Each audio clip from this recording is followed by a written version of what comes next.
Hey everyone, welcome back to my channel. In this video, I'm going to show you how to save a document in MS Word, that's Microsoft Word.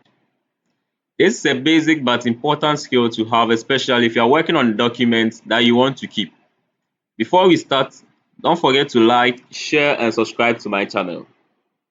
Let's get started.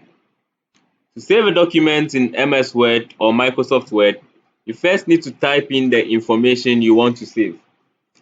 After typing in the information you want to save, you click on File on the menu bar. It is located at the top left corner of your screen. From the File menu, you click on Save As. It will open a new window where you choose to save your document.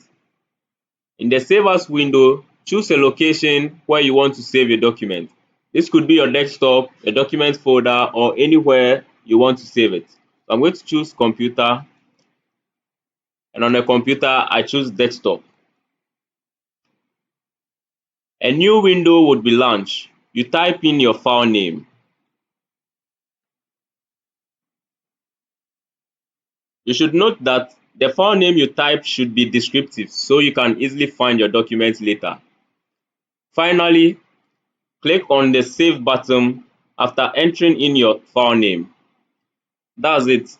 You have now successfully saved a document in MS Word, that's Microsoft Word. If you have any question or comments, please leave them in the section below. Don't forget to like, share and subscribe for more tech tutorials and tips. Thanks for watching. See you in the next video.